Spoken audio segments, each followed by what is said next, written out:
morning and happy Monday on this September 16th. I'm Bridgett Ellison. Welcome to Breakfast with Bridgett here on News 6 Plus and clickorlando.com. And we have a lot to get to this morning, and we're looking at a little bit of changes in our rain chances this week compared to last week being so soggy.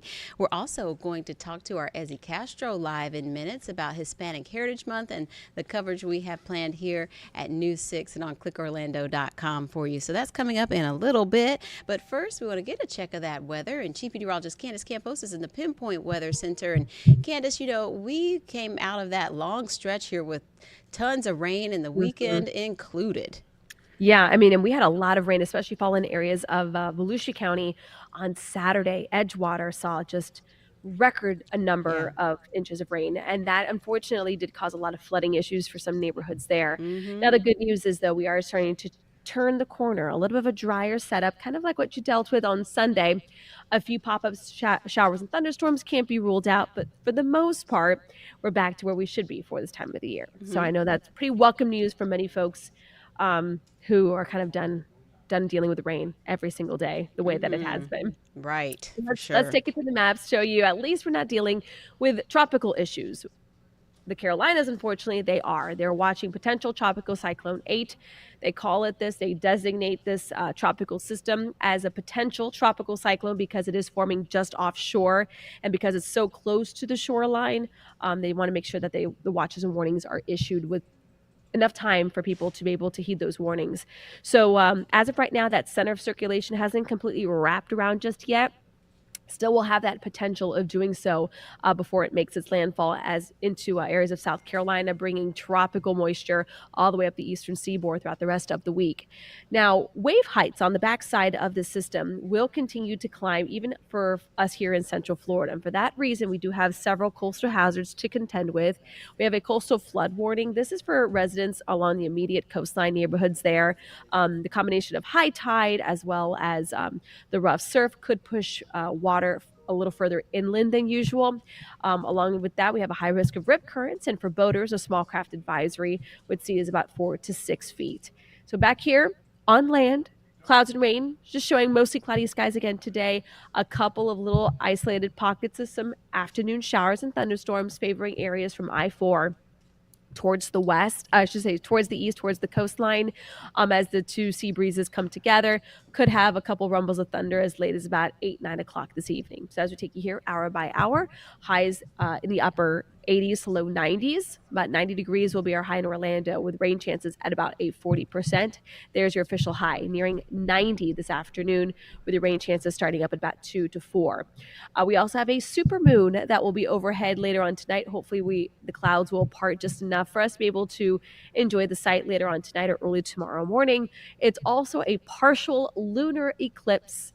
It's not a really impressive one this time around. Only about 8% of the moon will be covered, so it will barely be able to notice it, but you will notice the bright flashlight in the sky later on today. All right, that sounds pretty good. You know, in that tropical system, it's interesting how it does affect the conditions even here, even though we're not talking about major impacts, but just that surf and the tide really affected by that being stirred up.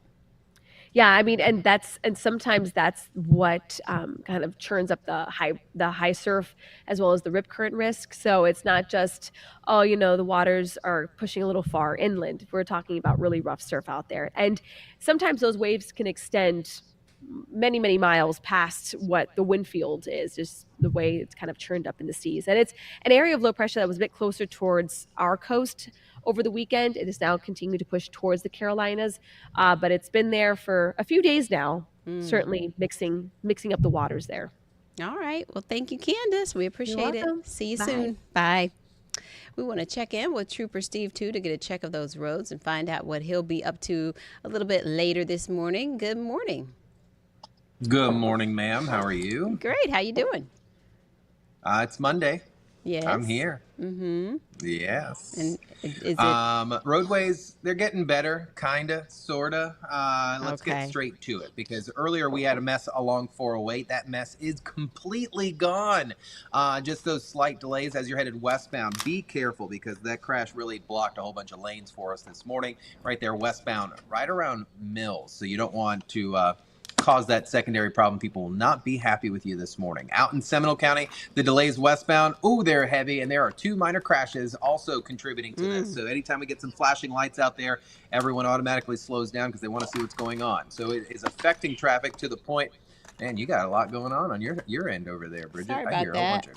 Sorry about that. I was like, the computer's falling. Drive times are heavy coming from Seminole County right now. 46 minutes from Sanford to downtown Orlando. And that's taking in some of the delay, plus the 2 other minor crashes out there. In Daytona, we cleared the one off of International Speedway Boulevard, but I do have one southbound on I-95 right by LPGA, but it's on the shoulder, so you don't need to worry about it. Let's jump into a metro area real quick. Down here, Florida Turnpike, we had a crash northbound at the 251, which puts you at State Road 417. Looks like they've cleared that out, but if we come a little further south, everything's in the red along Neptune and 192 there. So please be careful. Add some time to your commute. And then Pleasant Hill northbound, we are backed up almost towards Reeves Road with that one crash still hanging out by Horizon Middle School off of Hamround and Sepulveda Drive.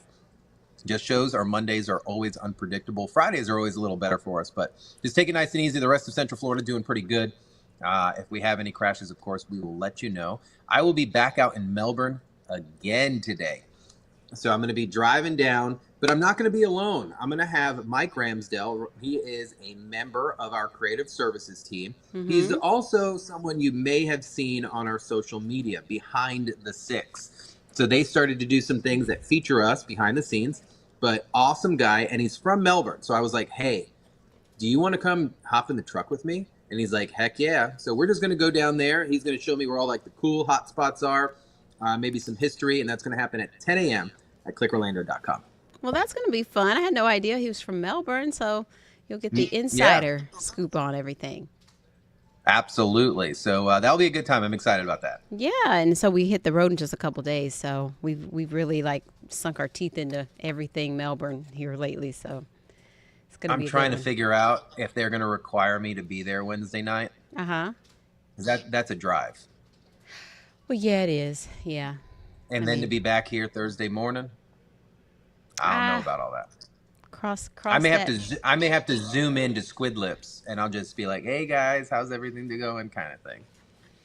We'll see what happens. We'll have to see what happens. All right, Trooper Steve. Well, we'll see you a little bit later at 10. See ya.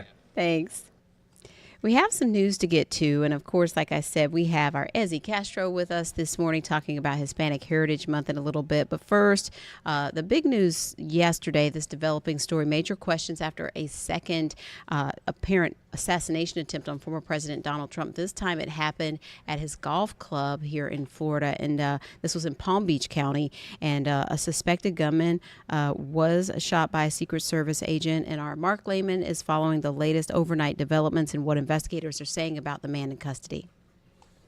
This morning, a man is in custody after what appears to be the second attempt to assassinate former President Trump in about 2 months. Secret Service agents saying they saw the muzzle of a high-powered rifle pointing towards the former president through shrubbery while he was on the course at his golf club in West Palm Beach. Our agents engaged. We are not sure right now if the individual was able to take a shot at our agents. The FBI arresting the suspect in a neighboring county after a witness reported his license plate number to police.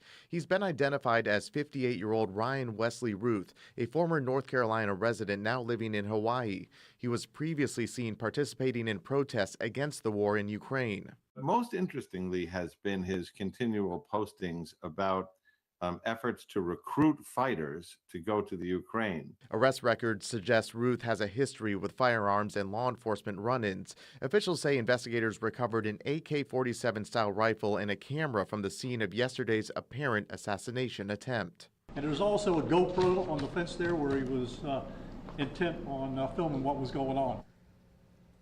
And we'll continue to keep you updated on the investigation as our day moves along here. Now we want to come back to here locally in Central Florida. Ovito mobility fees have been in the headlines, and in a matter of hours, there's a key vote expected in Ovito on this. It could have a major impact on those looking to build new homes and businesses in that area. Leaders are set to decide on whether to implement a new mobility fee, which the mayor says is part of a broader plan to manage the growth and infrastructure around Ovito. Ovito. It will replace traditional road impact fees and fund other transportation projects. And if passed, the new mobility fee would cost developers more to build homes by $2,700 and more for new businesses. So we will let you know what happens there. And now back to Melbourne. You know, we talked about how we're hitting the road on the 18th, and we've had extended coverage of what's happening around Melbourne, the people, places, and things that we wanted to highlight for you and spotlight for you there. And so if you haven't heard, the U-Haul's latest mitigation trend study that the Palm Bay, Melbourne area is actually one of the fastest growing spots in the state. So News 6's Justin Wormuth decided to dig in and find out what makes that area so special. Again, this is all will be redeveloped. When Mayor Paul Alfrey looks over Melbourne, he sees a city on the rise. Years ago, we were called Melbourne. There was nothing to do. There was no good job. So when you grew up, you kind of moved away from here. Alfrey is Harbor City, born and raised. We met up with him at Pineapple's restaurant to talk about how his once sleepy town is now part of one of the fastest growing regions in the country. You see a lot of people moving here because they like the weather, they like the beaches, they like the small town feel, and but they like to be close to Orlando or 3 hours away from Miami. So it's a really good place to live. The boom happening at Melbourne Orlando International Airport is another catalyst. Its growing campus of aerospace, defense, and manufacturing companies draws more than 20,000 employees to MLB every single day. You see the L3 Harris, and you see Grumman, and all those. They're good paying, high paying jobs. And we have so many young engineers looking for places to live. They're looking for places to shop, places to eat. Capitalizing on Brightline's growing popularity is something else Alfrey has his eyes on. Of course, the high-speed trains already roll through Melbourne, but could a stop be in the city's future? I foresee one in the future at our airport. We are the economic hub of Brevard County. Why wouldn't you have one here? Justin Wormuth getting results, News 6. And so we will be at Squid Lips on September 18th for our Hit the Road series. We hope you'll join us at Squid Lips on Pineapple Avenue Wednesday, 4 p.m. to 7 p.m. We hope to see you there. It should be a really fun time. We're going to take a quick break, and we'll be right back with Ezzy Castro live to talk to us about Hispanic Heritage Month coverage here at News 6.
Welcome back. It is Hispanic Heritage Month. It started on the 15th, which was yesterday, and it goes until October 15th. And so this morning we want to highlight Hispanic Heritage Month and talk a little about the history as well as the coverage here at News 6 that we're planning and working on right now. And so News 6's Ezzy Castro is standing by. And are you in Ovito, Ezzy? I forgot where you were this morning. Good morning.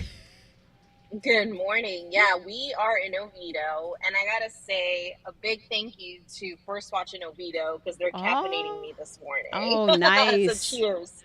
Yes, First Watch, yum. Well, I'm glad you had a chance to grab something in between the morning show to now. So, and you're working on some things for Hispanic Heritage Month, and it's something that's very personal to you as well. It always is. It's great because this is the opportunity to really highlight some of the leaders, some of the people that work in our community, business owners. Definitely, I love this time of year because I do get that opportunity to meet these folks and tell their story and learn about them and to see what it is that they do and how they got to this country, how their families got to this country. So it's really, really interesting. And so, yes, starting this week, I will be working, and I'll be doing an assignment later this week with the Florida Highway Patrol, which is going to be great. We're going to be highlighting one of their public information officers, Trooper Maggie Garcia. She's been around for quite a bit, and she's so great to us. She works a lot with the media. She's the one that keeps us informed when there's some sort of, accident or crash or wrecks, anything like that. She's usually the one that we will contact and talk to. But I really wanted to get to know her because she fascinates me. I think she's, a very powerful Latina who is, has a great career in law enforcement. And I just kind of want to talk to her about how she got into that role and her message for the community and how she feels, how proud she is of being, Latina, Hispanic, where she's from, where her family's from, and all that. So we'll get to know her later this week. And it's a theme every year for Hispanic Heritage Month. This year, the theme is Pioneers of Change, Shaping the Future Together. And so when we look at just the rich diversity just within the community, I was looking at the history, and I was surprised. It started out as a Hispanic Heritage Week, and then in 1988, it turned into a month, President Reagan and Congress. Right? Yeah. And it straddles 2 months, and we talked about that for significant reason. Yeah. So just yesterday, we know that there were several countries, especially in Central America, that just had their Independence Day. Today is Mexico's Independence Day. So, it's just the kickoff to a lot of these countries and their Independence Day and what that means for them. So I think, it's just a celebration overall, but I'm glad that you said that because this is not just the opportunity to, to eat the food and dance the music. I think it's an opportunity to learn and educate yourself about the history. And I know that there's a lot of, especially Orange County. I know that they do a lot of events. They have an event next month that's going to be dedicated to Hispanic Heritage Month. It's their 25th anniversary celebration. Also, even our airport, Orlando International Airport, they're actually, they have if you happen to fly out or you're coming to Orlando, you can actually stop by an art exhibit that's located on level 3 at the main terminal, and it's going to highlight dozens of Hispanic artists. How incredible is that? And I just love to see Central Florida really, really put out their best when it comes to Hispanic heritage. Yeah, I really do enjoy that. Yes, and I looked into some of the numbers. So it says 1 in 5 people in the U.S. identify as Hispanic, and then 3 out of every 10 people live in Florida are Hispanic. So, it is a big population, but it is, again, so diverse. And then I was looking at that, too. The airport, they have a dominoes play area set up for travelers, too. Yeah. So that's pretty. I don't know how to play dominoes. I need to be taught how to play a lot of different card games and board games and things like that. That's a very big thing in Puerto Rico. That's a very big thing in Cuba. That's a very big thing. Even in Miami, you go to 8th Street, Calle Ocho, and you see, the older men playing their dominoes and having their coffee and they'll be smoking a cigar. And so that's a very, very cultural thing in the Hispanic community. Unfortunately, I do not know how to play dominoes either, so I'm with you with that. But Maybe we can go somewhere and get a lesson. I'll never forget, I'll never forget. 4 years ago, I was sent to Puerto Rico, and I don't know if you remember this, but they were going through some earthquakes back right before COVID. I remember it was right before COVID. And we went to, the smaller towns, and despite having destruction behind them, you can see, people in the neighborhood just gathering, and they were playing dominoes. Yeah. There is that. I just remember taking a photo of that. Yeah, there is that spirit like of resilience and positivity and community, I would say too. And so when you look at traveling to different places and then coming home to Florida, there's so much to talk about in terms of the diversity. Like we talked about all the different countries that have Independence Days like during this time frame, and so and you and I have talked about this. Some of the fastest growing populations within the Hispanic community in Florida would be like Venezuela has like the fastest growth. But then like we talked about how, your great grandparents being from Nicaragua, and like you very rarely run into Nicaraguans around here, right? That's right. So actually, I ran into a Nicaraguan probably about a week and a half ago in Osceola County. I went to a Dunkin' Donuts again. I needed to get caffeinated because, being on the shift, I need some coffee. And she right away knew, because when I was ordering in Spanish, she caught my an accent, some certain intonation. Yeah. And she's like, "Where are you from? Are you, she at first she thought I was Venezuelan. I think she was just trying to see, and I said, "No, my parents are from Nicaragua." And she's like, "I'm from Nicaragua." Yay. I never get to see people from Nicaragua. And so we both hugged. And it just felt so good to just talk to someone. And she was so happy. And that is a gift that us reporters do have, is connecting with people outside in the community and having those conversations. It's not always just about the negative news or the positive news. You get to just have this conversation and say, "Hey, you and I, we know where we come from. Our families know." And it was just a really good moment. And I took a picture with her and I posted it on Facebook, and I said, "You're getting a shout out today, because this is great that I got to meet with you." Yes, that's so special when you can, run into someone with your same culture and background. That's awesome. So I hope you got her number or her Facebook or something too.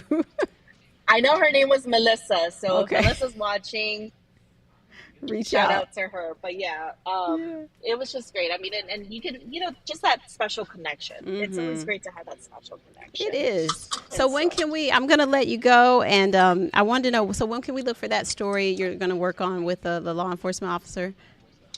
So we're going to be meeting with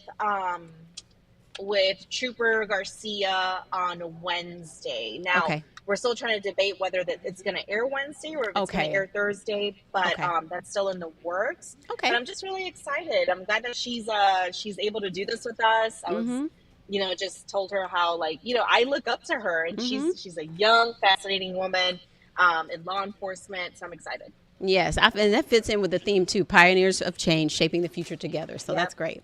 All right. Well, thanks, Ezzy. Good to catch up with you. Hope you have a good morning. I'll see you a little later. Besitos. Yes, besitos. Bye.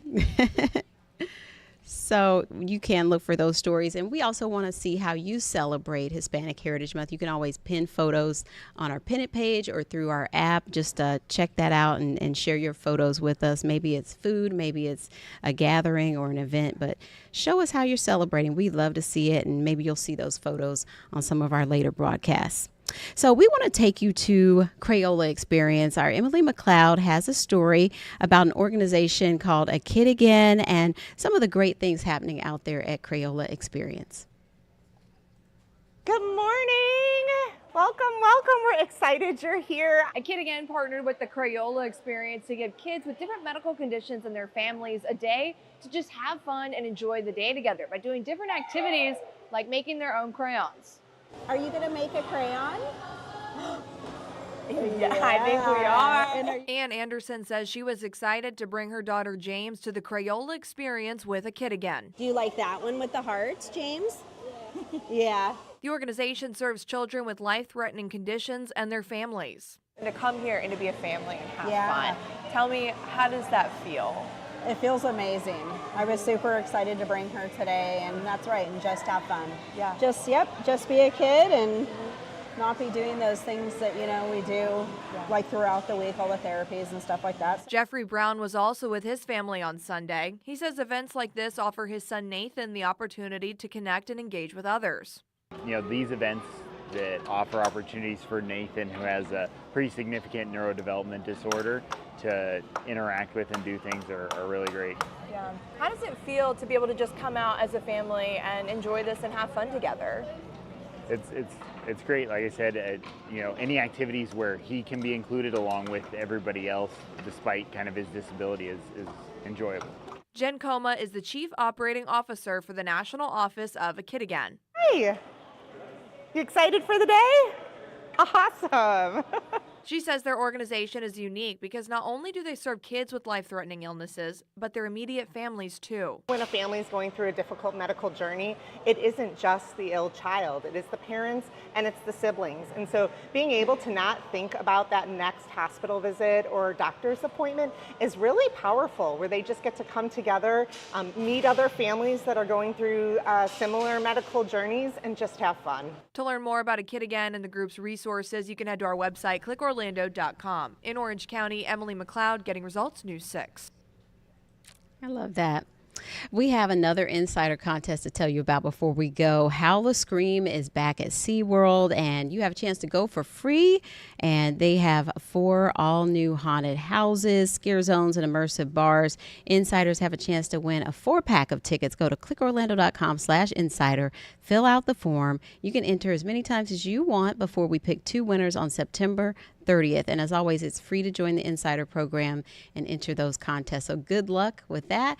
And that's going to do it for us. We'll see you back here at 7:30 for more breakfast tomorrow. And I'll see you later today at noon. Take care.